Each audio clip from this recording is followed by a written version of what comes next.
방송에서 제공하는 투자 정보는 투자 판단에 대한 조언입니다. 방송에서 제공하는 주식의 가치, 가격 상승 및 가격 하락에 대해서는 방송사에서 보장하지 않습니다.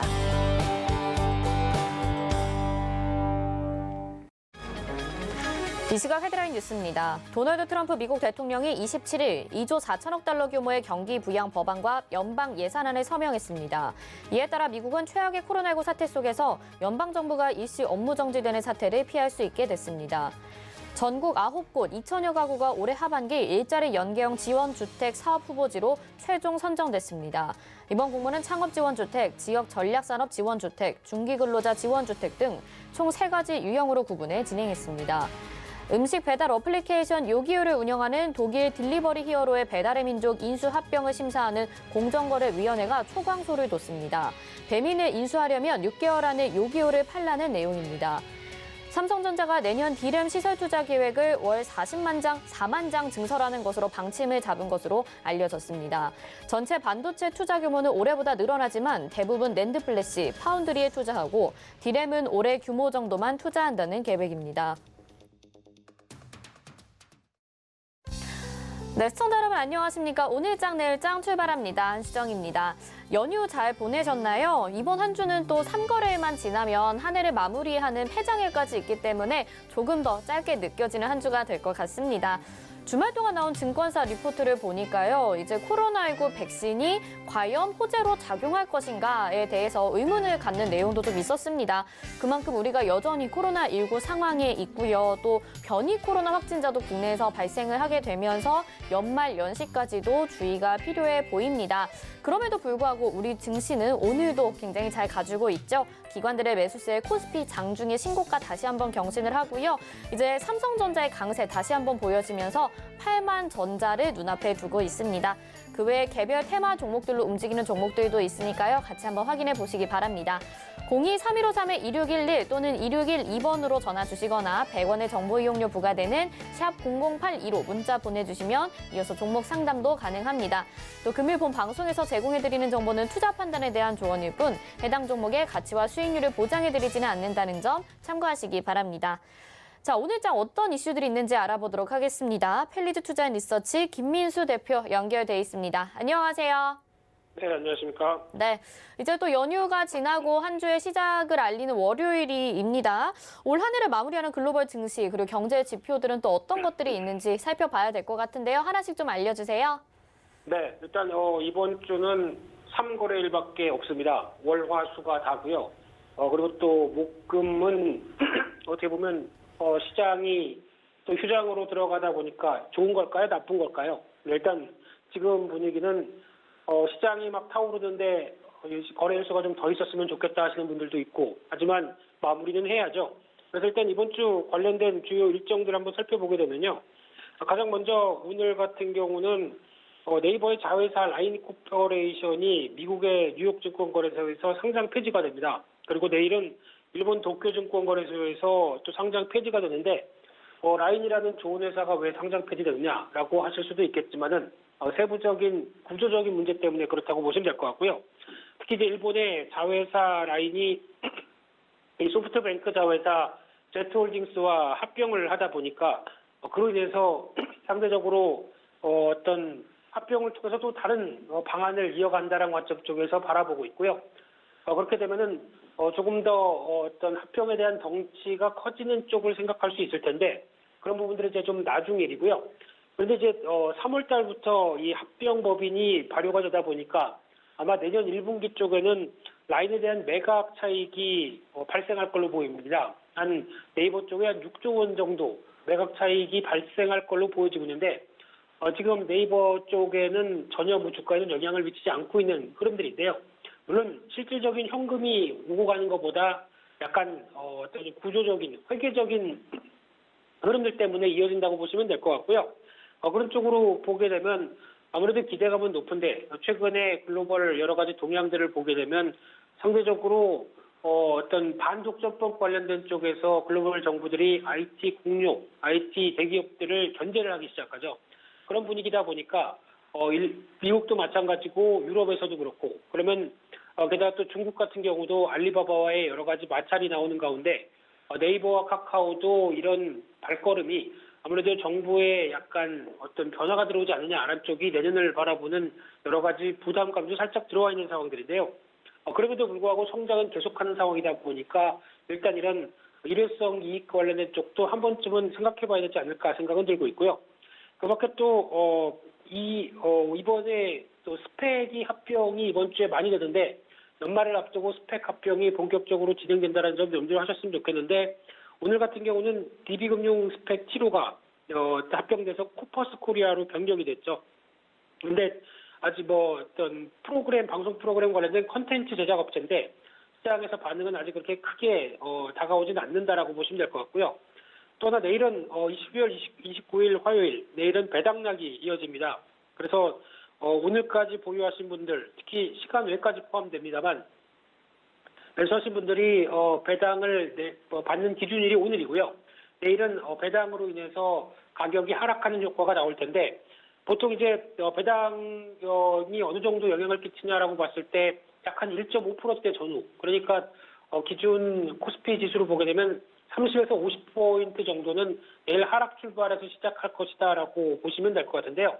근데 물론 현금 배당이다 보니까 주식 배당이면 공식이 있겠지만은 현금 배당이다 보니까 시장의 뉘앙스나 분위기 가지고 좌우한다라고 하게 되면 내일 현금 배당으로 배당락이 발생하게 되면 그 부분을 좀 빠르게 회복하면서 이어지지 않을까라고 하게 되면 배당은 거의 쉽게 말씀드리면은 그냥 보너스라고 봐야 되겠죠. 하지만 전통적인 고배당주, 특히 고배당을 예고했던 종목들 같은 경우는 배당락이 훨씬 더 회복하는데 시간이 많이 필요하다는 점도 염두를 하시면서 오늘 같은 경우 무리하게 배당을 또 받으려고 그 전략을 세우시는 분들은 바람직하지 않을 것 같고요.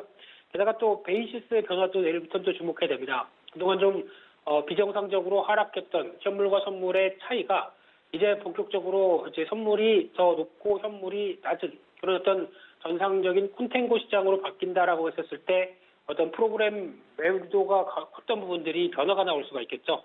이런 부분들에 대한 동향도 내일 이후부터는 좀 더 체크를 해야 될 것 같고요. 그 밖에 한국의 11월 무역지수 교육 조건 그리고 12월 소비자 동향 조사가 발표됐는데 특히 소비자 신뢰지수의 추이를 한국 쪽에서 보게 되면 최근 들어서 그래도 하반기 들면서 빠르게 회복한다는 관점 쪽에서 이제 100대를 넘어서나라고 생각이 들었지만은 100대가 넘어가지 못하는 상황이 나오죠. 특히 이번 코로나19의 재유행 때문에 다시 이번에는 발표되는 지수가 아마 생각보다 또 부진하게 나올 것이다라는 관점 쪽에서 일단 내수 관련된 타격들은 이미 예고돼 있다라는 관점으로 바라보셔야 될 것 같고요. 그 밖에 또 SK텔레콤의 모빌리티 사업부가 분할이 됩니다. 그래서 T맵 모빌리티가 출범하게 되는데 아마 SK텔레콤을 이제 앞으로는 통신 사업자라고 한정해서 보기보다는 아마 이제 플랫폼 업체로 변신하기 위한 여러 가지 흐름들이 눈에 띄는데요. 그중에 대표적으로 내년부터 원스토어를 비롯해서 갖고 있는 어떤 IPO를 통해서 자회사들을 성장시키면서 변화가 되기 시작한다라고 하게 되면 조금 더 기대감을 높여야 되지 않을까라는 관점 쪽에서 단순하게 SK하이닉스의 지분뿐만 아니라 SK텔레콤의 중간 지주사 역할까지도 할 수 있는 여러 가지 분위기가 바뀐다는 점 염두하셨으면 좋겠고요. 그 밖에 대림산업이 매매 거래가 정지가 되면서 1월 22일 날 DL과 DL건설인가요? 이렇게 해서 분할돼서 나올 걸로 보여지고 있는데 특히 최근 들어서 건설주에 대한 저평가의 회복 모멘텀들을 계속 찾으려고 하고 있는 상황들이죠. 그러다 보니까 그런 변화가 대림산업 쪽에서도 나오는지도 좀 더 지켜봐야 될 것 같고요. 12월 30일 수요일 날 같은 경우는 한국의 11월 산업활동 동향 그리고 12월 기업 경기실사지수 BSI 지수가 발표됩니다. 그래서 지금 BSI 지수만 보게 되면 우리나라는 PMI 지수가 아니라 BSI로 거의 대체를 많이 하는 흐름이죠. 그러다 보니까 최근에 나오고 있는 BSI 지수 같은 경우도 어떤 중국의 어떤 제조업 지표가 좋은 모습들의 흐름들, 수출이 호조되는 모습들 이런 것을 반영하기 시작하면서 빠르고 강하게 턴하는 모습들이 확인됐었는데 그러다 보니까 이제 정고점 때까지 빠르게 진입했지만 일단 또 문제는 음으로 양으로 이어지고 있는 코로나 사태가 12월 달 수출 같은 경우도 10일까지는 상당히 좋았는데 그 이후에는 여러 가지 코로나19의 영향이라고 봐야 되겠죠. 그런 쪽에 대한 여파가 그대로 이어지다 보니까 생각보다 그렇게 강하게 또 어떤 확장세로 나가기는 조금 부담스럽지 않을까라는 쪽도 염두를 하셔야 될 것 같고요. 그 밖에 이날 또 스펙 합병과 관련된 쪽이 3개나 또 이어집니다. 대표적으로 신한제 5호 스펙이 MF 코리아라고 하는 편조 의복 관련된 제조업체를 인수하는데 편조가 뭐 직조와 좀 다른 거죠. 예, 그러다 보니까 뭐 내복 관련된 쪽 이쪽도 하고 있는 회사라고 보여지고 있는데요. 게다가 또 하이 제4호 스펙도 TS 트릴리온 탈모 샴푸죠. 뭐 TS 샴푸라고 잘 알려진 쪽도 초록색인가요? 예, 이렇게 돼 있는 샴푸를 인수를 하는데 또 생활용품 쪽이죠. 게다가 또 대신 밸런스제 6호 스펙도 국전약품이라는 회사를 합병하면서 변화가 되는데 세 회사 모두 아직 그렇게 강하게 지금 트렌드에 맞는 종목이라기보다는 약간 생활형 그리고 어떤 내수 관련된 쪽도 좀 있다 보니까 아무래도 주가에 대한 기대 탄력을 너무 크게 기대하기는 좀 힘들지 않을까 생각은 들고 있고요. 12월 31일은 일단 마지막 올해 마지막일인데 우리나라는 휴장을 할 걸로 보여지고 있고요. 한국의 12월 소비자 물가 동향 발표가 되면서 소비자 물가 지수는 최근 들어서 좀 하향화돼 있는, 둔화돼 있는 모습들이기 때문에 아마 그렇게 큰 변화가 없을 걸로 보여지고 있고요. 그 밖에 이날 뭐 브렉시트 관련된 쪽에 협상 마감 시한이었는데 지난 주말에 타결이 됐죠. 그러다 보니까 핵심 정점 사항이었던 3가지 부분들이 거의 해결이 되면서 아직까지 뭐 어업 관련된 조업권은 뭐 매년 갱신하겠다라는 입장이다 보니까 이런 부분들에 대한 변화도 일단 계속 확인은 될 걸로 보여지고 있는데 하지만 그래도 예상했던 수준이었다라는 관점 쪽에서 시장은 크게 반응하지 않는 상황들로 보여지고 있고요. 그 밖에 또 중국의 12월 제조업, 비제조업 PMI가 발표가 될 예정인데 이쪽 동향은 잘 아시는 것처럼 중국은 계속 확장세로 나가면서 코로나19를 벗어나기 시작하는 모습을 뚜렷이 보여주고 있는 상황들인데요. 아마 이 변화는 조금 더 확장세는 이어질 가능성이 높지 않을까라고 바라보면서 나머지 국가들이 이제 중국과 거의 비슷한 모습들로 이어가느냐 이 부분이 가장 큰 핵심으로 봐야 될 것 같고요. 또 1월 1일 금요일 날 같은 경우는 한국, 미국, 중국, 일본, 유럽 대부분 국가가 휴장이다 보니까 일단 지금 분위기는 주 중반 정도까지 짧은 거래 이슈 속에서 약간 종목 장세나 아니면은 변동성이 좀 커지면서 주 중반 이후에는 거의 또 휴일 모드로 들어가지 않을까 생각되고 있는데요. 그와 함께 이제 2021년도의 시작이다 보니까 좀 확인해야 될 부분들이 중국의 고체 폐기물 수입이 전면 금지됩니다. 그러다 보니까 이제 폐기물은 우리나라 같은 경우도 알아서 해결해야 되겠죠. 그러면 폐기물 관련주들에 대한 모멘텀이 살아날 수 있겠다는 쪽에서 어떤 테마 관련된 쪽도 눈여겨보셔야 될 것 같고요. 그 밖에 또 화학물질관리법, 화관법이 시행이 되면서 그동안 화학물질 관련된 사고 예방이나 피해 관련된 부분들을 이제는 화학업체 측이 책임져야 됩니다. 그렇게 되면은 일단 관련된 비용이 늘어나겠죠. 이런 부분들도 한번 염두를 하셔야 될 것 같고요. 그 밖에 2021년도에는 거래세가 인하가 되는데 연말까지 유가증권 시장, 코스닥 시장 모두 다 0.02%포인트 깎으려면 좀 시원하게 깎죠. 예, 일단 그래도 깎아주는 게 어디냐라는 관점 쪽에서 거래세가 인하가 되고 이게 1년간 적용된다. 이렇게 보시면서 확인하셨으면 좋겠습니다. 네, 이렇게 3거래일밖에 남지 않아서 분위기 자체는 좀 쉬어가는 것 같은데 그래도 목요일, 금요일까지 주목해볼 만한 경제 지표들이 있었고요. 내일 배당락 된다는 점 꼭 참고하시기 바랍니다. 오늘 말씀 여기까지 듣도록 하겠습니다. 고맙습니다. 네, 감사합니다. 네, 지금까지 펠리투자인 리서치 김민수 대표와 함께 오늘장 이슈부터 전략까지 이번 주 전략까지 알아봤습니다. 이어서 이 시각 종목 핫3 이용석 캐스터가 알려드립니다. 안녕하세요. 이 시각 종목 핫3 이용석입니다. 이 시각 시장에서는 어떤 종목과 섹터들이 주목받고 있는지 특징주 살펴보겠습니다. 오늘 준비한 종목은 삼성전자, LG전자, 트루윈입니다. 먼저 삼성전자입니다. 삼성전자 현재 1.67% 상승한 79,100원에 거래되고 있습니다.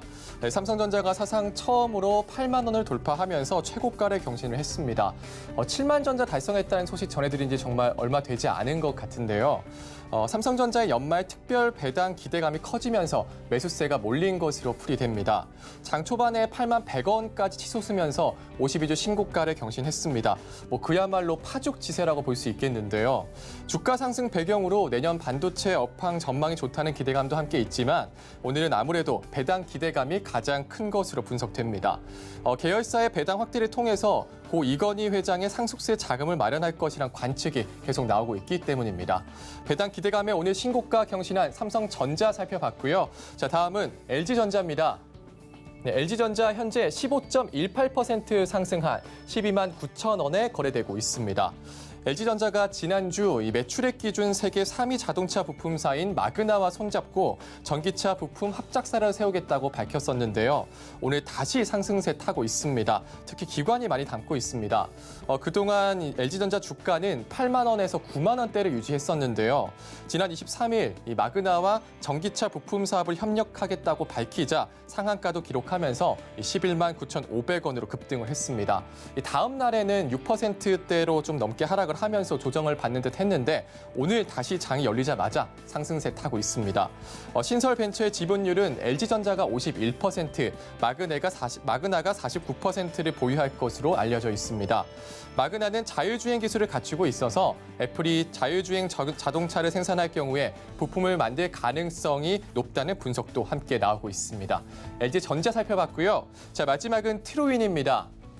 네, 트루윈 현재 21.67% 상승한 5,110원에 거래되고 있습니다. 센서 업체 트루윈이 중국 전기차 업체 니오와 전기차용 브레이크 페달 센서 공급 계약을 체결했다는 소식에 오늘 급등세 나타냅니다. 상한가를 기록하기도 했고요. 브레이크 페달 센서는 운전자가 차량 페달을 밟을 때 센서가 전압가스를 측정하고 전기차 신호를 전기 제어 장치로 전송하는 센서입니다. 트루윈은 니오에 내년 상반기 초도 물량 6만 개를 공급할 예정이라고 밝히기도 했습니다. 또 최근에는 포드의 9만 개 제품 수주도 성공했습니다. 니오는 중국의 테슬라라고 불리는 전기차 업체인데요. 세단부터 SUV까지 폭넓은 전기차의 제조 판매를 하고 있습니다. 트루빈까지 살펴봤고요. 지금까지 이 시각 종목 핫3였습니다.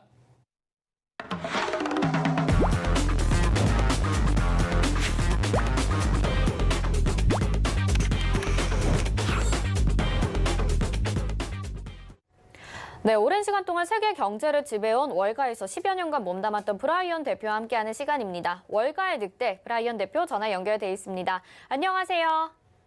네, 안녕하세요. 네, 대표님 연휴 잘 보내셨죠? 네네. 네, 이제 트럼프 대통령이 계속 그동안에 이 경기 부양책에 서명을 할지 안 할지가 연휴 내내 좀 뉴스로 들려왔었는데 그래도 오늘 서명을 했다고 발표가 됐습니다. 이렇게 합의가 되면서 1인당 600달러 규모로 이제 지급이 된다. 이렇게 경기 부양책이 결정이 됐는데요. 이렇게 자금이 시장에 유입이 되면 좀 경제적으로 파급 효과가 있을지 궁금해요. 이 부분 들어보고 싶습니다. 네, 그 $900 billion 한 900조 달러죠. 근데 모든 경제 분석가들은 이 지금 그 금액이 매우 부족하다고 보고 있습니다. 근데 그 트럼프가 주말에 그거를 드디어 사인하겠다 해가지고 지금 S&P Futures, S&P 선물 시장은 한 21포인트씩 올라와 있어요. 한 0.60%. 근데 내가 지금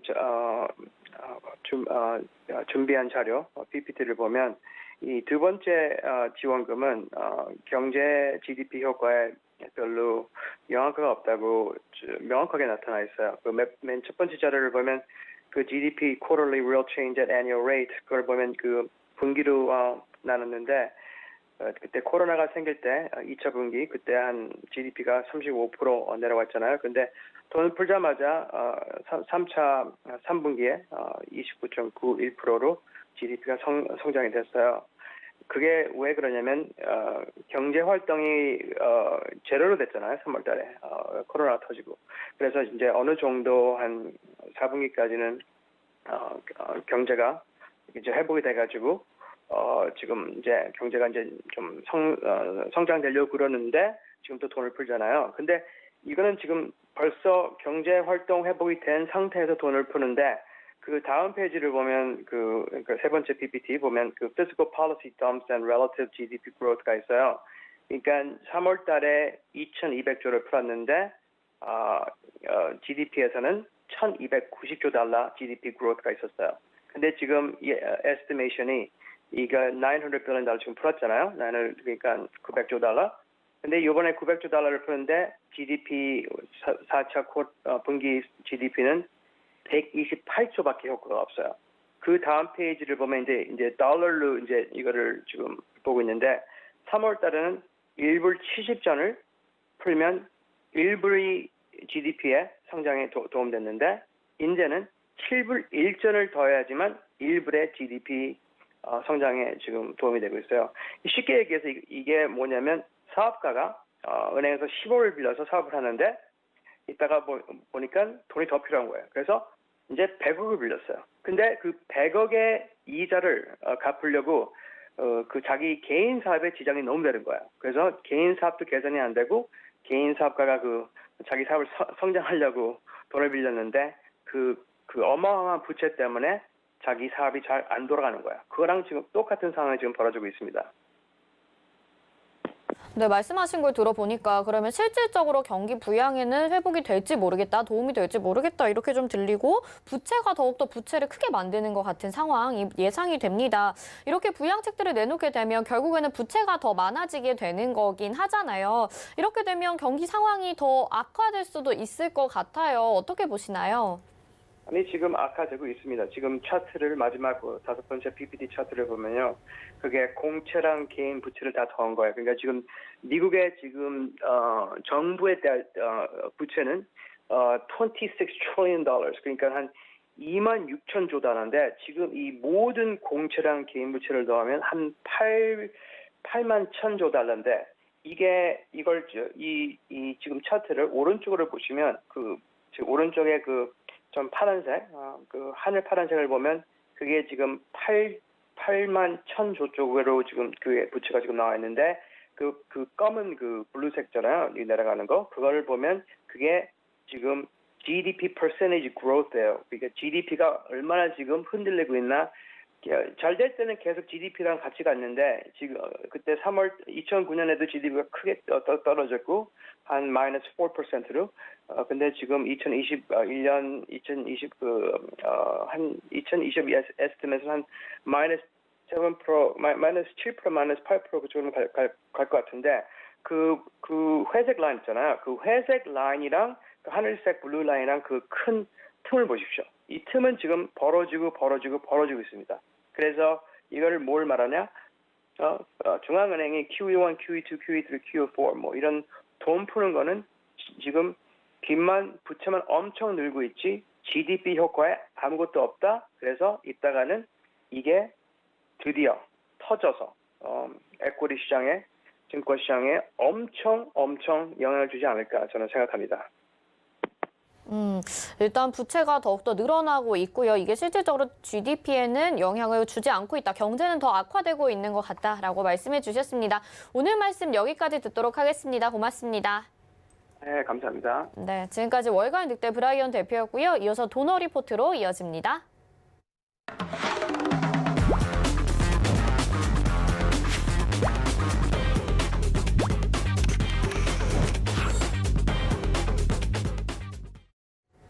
네, 여러분들의 포트폴리오 고민 덜어드리는 도너 리포트 시간입니다. 오늘도 샘플러스 이주연 전문위원과 함께합니다. 어서 오세요. 안녕하세요. 네. 자, 오늘도 운영 원칙 먼저 만나보도록 하겠습니다. 도너 리포트 운영 원칙입니다. 일주일에 2종목만 공개 변경합니다. 종목 공개 요일은 매주 월요일, 오늘이죠. 그리고 게릴라성으로 한 요일에 더 공개가 되고요. 종목을 공개해드릴 때는 방송에서 2종목을 후보군으로 먼저 소개해드리고 그중에서 편입될 종목은 방송이 끝나고 3시에 서울경제TV 오늘장 내일장 노란톡방에서 공개됩니다. 노란톡 검색창에 서울경제TV 오늘장 내일장 검색하시고 입장하시면 받아보실 수 있습니다. 네, 그렇다면 도너 리포트 누적 수익률 확인해 보시죠. 도너 리포트 총 누적 수익률 283.2%로 이제 300%를 거의 바라보고 있습니다. 유비케어 9.2%부터 동아선 12.5%까지 수익률을 확인하실 수 있고요. 다음은 국제약품 10%, 휴마시스 9.4% 수익 내고 목표가 달성하고 나온 종목들 확인하실 수 있습니다. 첼시스 11.3%부터 유니온 레몬이 17%, 18% 각각 수익 냈고요. 다음 종목들도 모두 수익입니다. 12.4%, 15%까지 써니전자 2번 들어갔다 나왔는데 한 번 더 저희가 이후에 접근을 했었죠.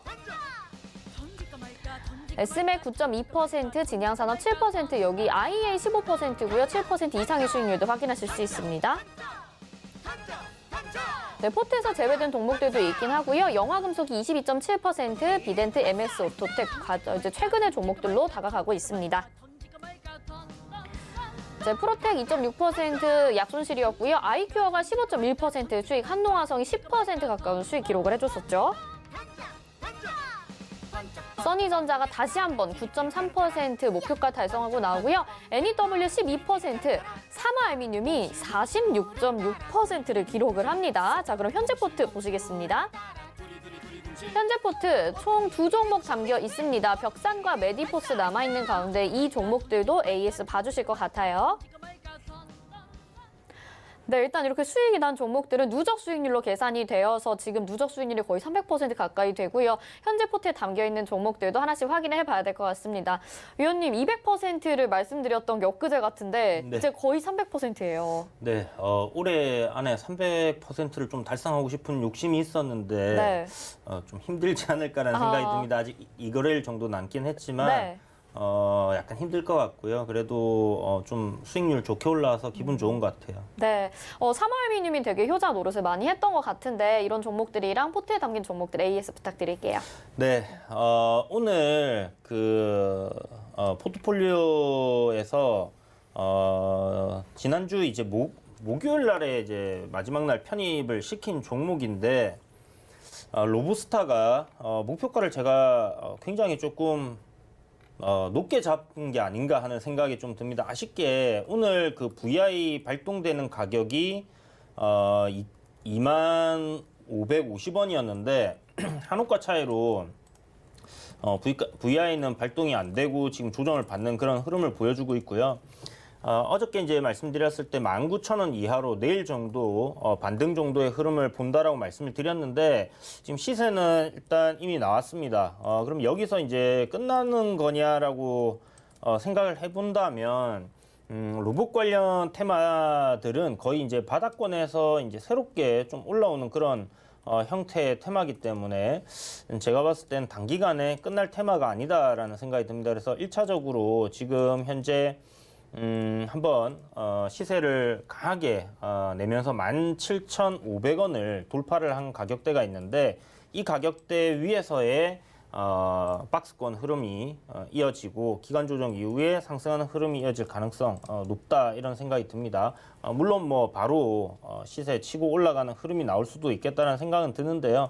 어쨌든 제가 이제 노렸던 자리는 단기 이제 급락에 따른 반등 정도의 강한 흐름을 노렸었는데 아쉽게 목표가에 못 왔어요. 그런데 뭐 오늘 종가 기준으로 5일선 위로 다시 회복하는 흐름이 나오고 내일 약간 갭 뛰어서 연봉 정도 나온다면 단기간에 또 좋은 흐름이 이어질 가능성은 여전히 열려 있다라는 생각이 들고요. 어찌됐든 이제부터 상승 트렌드로 바뀌어가는 종목이기 때문에 뭐 이대로 보유하는 관점도 나쁘지 않다라는 생각이 듭니다. 뭐 짧게 시세를 수익 챙기신 분들은 뭐 수익 축하드리겠고 아직 목표가 안 와서 보유 중이신 분들은 계속 이대로 한번 진행을 해보도록 하겠습니다. 자, 그리고 메디포스트가 오늘도 조정을 좀 보이고 있는 상황인데 LG화학에 이제 기술 이전을 하면서 마일스톤 받기로 됐던 부분이 가격적인 거는 다음 분기 정도 그러니까 올해 4, 4분기 실적이 발표되는 시점에 어느 정도의 계약을 성공했냐라는 부분이 이제 나올 거고요. 그리고 앞으로 이쪽에서의 실적 그러니까 다른 LG화학뿐만 아니라 다른 그 제약회사들에게도 충분히 또 기술 이전을 할 수 있는 그런 부분들이기 때문에 추가적으로 상승 흐름은 많이 나올 텐데 첫 번째 이제 소개시켜 드릴 때 제시해 드렸던 그 손절가 굉장히 러프하게 잡았는데도 불구하고 지금 조정이 나오고 있는 상황이고요. 저는 지금 시점이 손절을 할 시점이 아니라 매수를 해야 된다라고 생각을 하기 때문에 손절가를 하향 조정했습니다. 그래서 보시는 것처럼 지금 바닥권에서 이러한 추세로 상승 흐름을 만들고 있는 종목이고 단기간에 시세가 한번 터진 이후에 조정이 나오고 있는데 요 구간은 매수로 접근을 해야 된다라고 생각을 합니다. 그래서 내년에 그 JP모건 헬스케어 컨퍼런스부터 해서 각종 그 학회들이 많이 이렇게 기다리고 있는 상황이기 때문에 이쪽 관련해서 섹터들 상승하는 흐름들이 이어질 가능성 상당히 높다는 생각이 들고 줄기세포 치료제인 카티스템 요게 이제 일본에서 임상 2상을 진행 중에 있고 국내에서는 1상을 이제 끝낸 상황입니다. 그래서 이런 다양한 파이프라인들이 있다라고 생각하시고요. 지금 뭐 바닥권에서 거의 오르지 않은 종목이거든요. 제약바이오 섹터가 지금 전체적으로 조정이 나오고 있는 상황이긴 한데 저점 매수 관점으로 여러분도 모아 가신다면 큰 월봉에서의 이제 추세 전환하는 그런 과정이기 때문에 여러분 수익을 낼 수 있는 그런 종목이다 생각하시고 싸게 매수로 접근을 해보시면 괜찮겠다 이렇게 말씀드리겠습니다. 자, 그리고 벽산인데요. 홍정욱 관련주로 알려져 있는데 지금 20일 이평선을 이탈시켰죠. 이게 20일 이평선을 지지하고 올라가는 흐름이 나온다 하면 크게 상승하기에 조금 무리가 있다라는 생각을 가질 수가 있는데 오늘 거래량 없이 21선을 이탈시키면서 지금 조정이 나오는 모습은 제 생각할 때 굉장히 괜찮다라는 생각이 들고요. 앞에 보시는 것처럼 거래량 굉장히 크게 나왔던 윗골이 달린 양봉이 있는데 이날을 거래량으로 기준을 잡는다라고 하면 오늘 저점 부근이 지금 현재 2,170원 이 양봉의 저점 부근이기 때문에 여기를 뭐 살짝 이탈시켰다 올릴 수도 있고 지지받고 올릴 수도 있습니다. 그런데 어찌됐든 대선 테마이기 때문에 여러분 써니전자 보셨다시피 조정이 나올 때마다 매수를 하고 서현에서도 보여드렸고 서현 탑메탈에서도 보여드렸죠. 조정이 나올 때 매수한다면 결코 실패하지 않는 그런 모멘텀이 바로 대선이라는 모멘텀입니다. 그런 관점에서 홍정욱 관련주인 벽사는 여전히 여러분들이 매력적으로 살 수 있는 그런 가격대다. 앞으로 더 싸지면 더 싸게 비중을 확대해가는 전략으로 접근을 하셔야 된다 이렇게 말씀드리겠고요. 오늘 매수 관점으로 한번 접근해 보시기 바랍니다. 네, 이렇게 현재 포트에 담긴 종목들 AS 도와드렸는데요. 로보스타, 벽산, 메디포스트가 현재 포트에 담겨 있습니다. 그리고 대선 테마주는 조정 시 매수하자라고 이렇게 덧붙여 주셨네요. 저희 오늘 종목 상담도 진행을 합니다. 023153-2611 또는 2612번 그리고 100원의 정보 이용료 부과되는 샵 0082번으로 문자 보내주시면 저희 종목 상담 가능합니다. 전화로도 가능하고요. 여러분들의 많은 참여 부탁드릴게요. 자, 그러면 저희 종목 상담 유튜브로도 가능하거든요. 유튜브 종목 상담이 있다고 해서 유튜브 종목 상담 보여드리겠습니다. 자, 한국타이어 매수해도 될까요? 이렇게 올려주셨습니다. TG 드림님이 올려주신 내용인데요. 한국타이어 현재 시점에서 매수해봐도 될지 어떨지 첫 번째 종목 상담으로 이주연 의원님 도와주시죠. 네, 한국타이어 테크놀로지 이거는 저는 일단 결론부터 말씀드리면 매수하셔도 좋을 것 같다라고 이야기를 드리겠고요. 전기차가 됐던 수소차가 됐던 뭐 하늘을 나른 차가 됐던 하늘을 나는 차도 제 생각에는 바퀴가 달릴 가능성이 좀 높지 않겠나라는 생각을 하거든요. 그렇다면 타이어는 필수적인 부분이고 지금 현재 주가 좀 많이 올랐습니다. 상승 흐름을 계속 이어가고 있고 차트 보시면 지금 상승 트렌드를 3월 코로나 폭락장 이후에 지속적으로 오르락내리락 하면서 트렌드를 이렇게 만들어 놓은 부분이 있어요. 그렇다면 제 생각에는 충분히 추가적으로 상승하는 흐름이 만들어질 가능성이 높다라는 생각이 들고 상승 트렌드인 상단 부근까지는 추가적으로 상승 흐름 이어질 것 같습니다. 현재 보시는 것처럼 39,000원대, 4만원대의 이 박스권 흐름을 좀 이어가고 있는 그런 상황인데요. 오늘 박스권 상단을 돌파하는 그림으로 갈 것 같거든요. 그래서 종가 기준으로 만약에 한 42,200원 위로 마무리한다면 한국타이어도 공략해 볼 수 있는 그런 종목이 된다 이렇게 말씀드리겠습니다. 네, 이렇게 한국타이어는 아마 하늘에 나는 자동차도 바퀴가 달려있을 것 같아서 매수해도 괜찮다라는 의견 주셨네요. 저희 전화번호 다시 한번 알려드릴게요. 023153-2612 그리고 2612번으로 전화 참여 가능합니다. 또 문자로도 받고 있습니다. 샵 0082번 100원의 정보 이용료 부과됩니다. 자, 다음 종목 보도록 하겠습니다. BH고요. 매수가가 18,900원에 비중은 10%입니다. BH 요즘에 종목들도 많이 궁금해 하시는 것 같아요. BH는 어떻게 하면 좋을까요? 네, BH 이제 뭐 PCB에서 굉장히 좀 아이폰에 납품을 하면서부터 주가가 어마어마하게 오른 그런 종목이고 현재 이제 주가도 보시는 것처럼 그 기간 조정을 잘 거쳐가고 있는 그런 상황입니다. 현재 박스권 하단이 15,500원에서 박스권 상단은 뭐 한 25,000원 정도로 볼 수 있을 것 같아요. 24,000원, 25,000원 볼 수 있는데 요 박스권 상단을 돌파하는 흐름으로 갈 가능성이 상당히 높다라는 생각이 들고요. 이유는 보시는 것처럼 지금 현재 월봉인데 단기적으로 한번 시세 크게 나온 이후에 이 추세 저항을 받아왔었는데요. 지난달에 이 저항 자리를 뚫어줬고 그리고 현재 이제 좀 수렴하는 그런 모습을 보이고 있습니다. 눌리는 흐름인데요.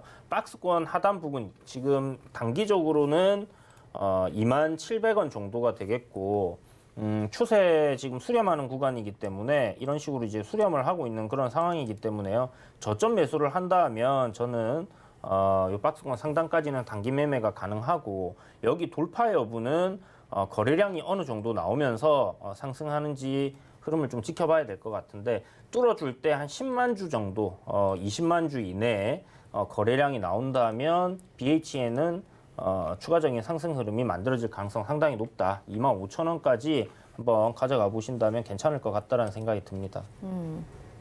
네, 추세 상단부를 뚫어주지 25,000원까지 목표가는 제시를 해주셨습니다. 잘 대응해 보시길 바라겠고요. 저희 종목 상담은 이후에 2부에서 좀 더 도와드리도록 하고요. 오늘은 종목 후보군 소개해 주시는 날입니다. 두 종목도 가지고 나오셨을 텐데 오늘은 어떤 종목 소개해 주실 건가요? 네, 오늘은 두 종목 준비되어 있는데 첫 번째는 이제 인선 ENT고요. 두 번째 종목은 써니전자입니다. 또 써니전자요? 네, 또 써니전자입니다. 네. 써니전자 지금 시세 좀 나오고 있는 상황인데 써니전자가 한 번 정도 단기적으로 짧게 또 시세를 노려볼 수 있는 그런 구간이다라는 생각이 들어서 준비를 했고요. 자, 인선 ENT부터 먼저 말씀을 드리면 인선 ENT 같은 경우는 이제 폐기물 관련주로 잘 알려져 있죠. 폐기물 관련주들 코엔텍, Y엔텍 그리고 인선 ENT 뭐 이런 식으로 한 3개 정도 꼽아볼 수 있을 것 같은데 물론 뭐 몇 개 더 있지만 그 중에서 이제 인선 ENT를 선택한 이유는 일단 기술적으로 봐서 좋은 흐름이고요. 현재 이 폐기물 관련주들이 전체적으로 상승하는 데에는 2017년부터 중국에서 폐기물 수입을 이제 제재하기 시작을 했습니다. 그래서 국내에서의 이런 폐기물을 처리하는 양이 늘어나고 비용이 늘어나기 때문에 결국은 이쪽 섹터들이 이제 올랐다라고 보시면 좋을 것 같고 내년 1월 1일부터 중국에서 이제 고체 폐기물을 전면 수입을 금지를 하게 됩니다. 그 말은 더 이상 중국으로의 이런 폐기물들을 수출을 할 수 없는 부분이 되는 셈이고요. 그렇다면 폐기물들은 더 이상 이제 밖으로 큰 물량들은 밖으로 빠져나가지 못하고 국내에서 좀 처리가 되어야 되는 부분들이 있는데 이 부분들이 아무래도 폐기물 관련주들에게는 지속적인 성장 모멘텀이 된다 이렇게 보시면 좋을 것 같습니다.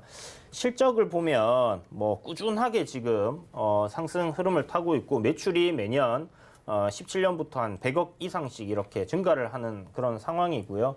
올해 들어서는 매출이 전년 분기보다는 좀 적지만 영업이익이 이미 3분기에 전년도를 뛰어넘었습니다. 그래서 앞으로도 지속적으로 이런 폐기물 관련 시장은 성장을 해갈 가능성이 높다라는 관점에서 그리고 현재 우상향 흐름을 잘 보이고 있는 관점에서 접근을 하는 것이고요. 단기적으로 지금 전고점 부근을 넘어설 가능성 좀 높다라는 생각이 드는데 지금 오늘 뭐 살짝 넘어섰나요? 근처까지 갔다가 살짝 조정받고 있네요.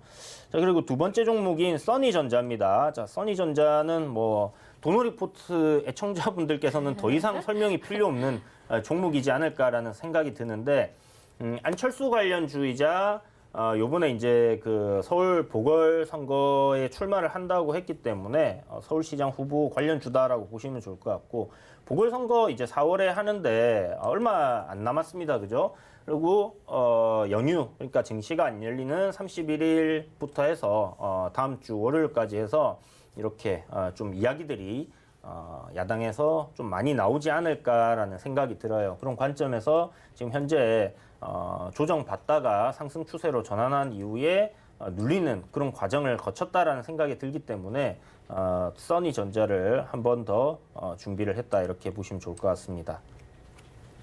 네, 근데 써니전자가 지금 오늘도 6%대 시세가 나오고 있고 조정이라고 하셨는데 사실은 상승 이제 고가권에 고점권에 있는 것 같긴 하거든요. 네. 그래도 접근해봐도 괜찮을까요? 네, 이제 10월, 11월, 12월이 이제 조정 기간이었고요.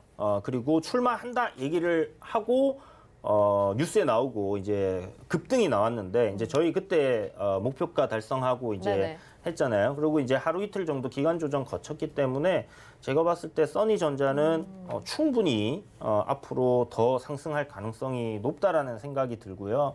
뭐 지금 기술적으로 봐서도 써니전자는 워낙 제가 AS를 많이 해드리면서 이야기를 많이 드렸던 종목이기도 한데 한번 기술적으로 좀 자세하게 설명을 드리면 보시는 것처럼 써니전자 이 지금 고점들끼리 연결되는 이 저항 추세선, 이 저항 추세선까지는 못해도 주가가 올라갈 가능성이 높다는 생각이 드는데 이번에 이렇게 이제 갭을 띄워두고 메우지 않고 상승하는 흐름이 보인다는 것은 굉장히 시세가 강하다라는 것을 얘기를 할 수 있습니다.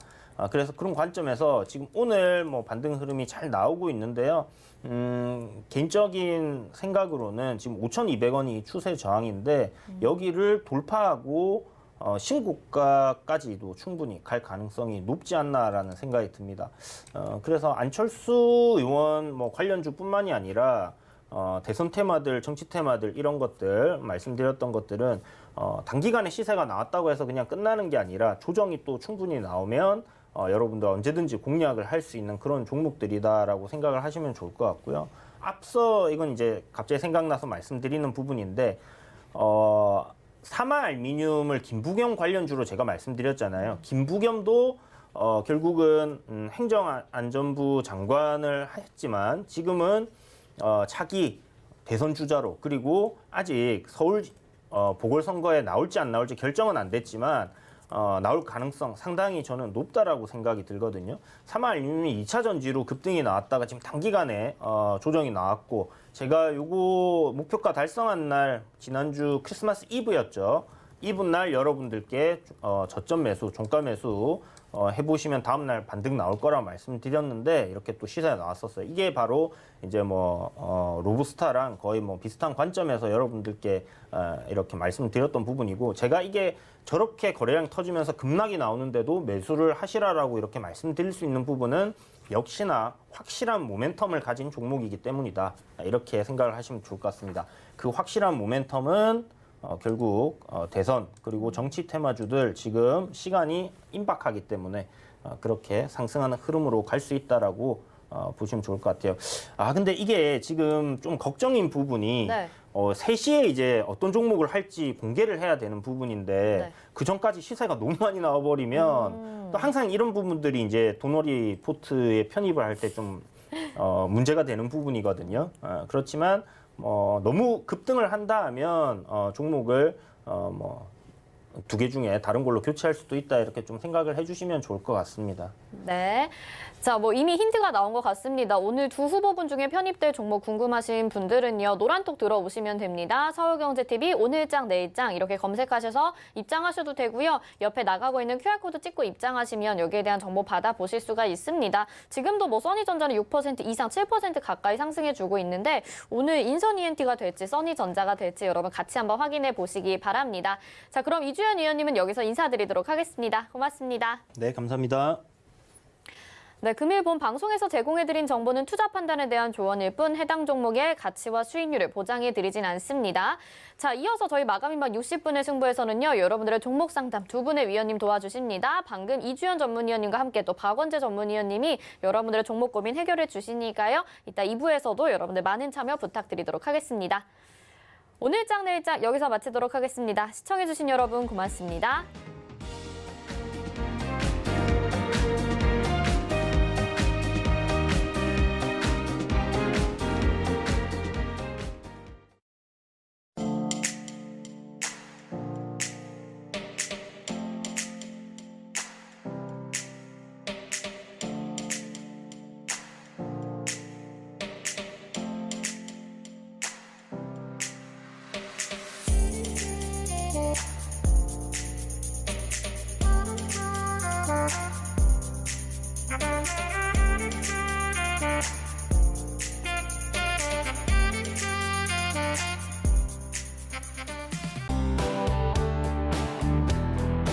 방송에서 제공하는 투자 정보는 투자 판단에 대한 조언입니다.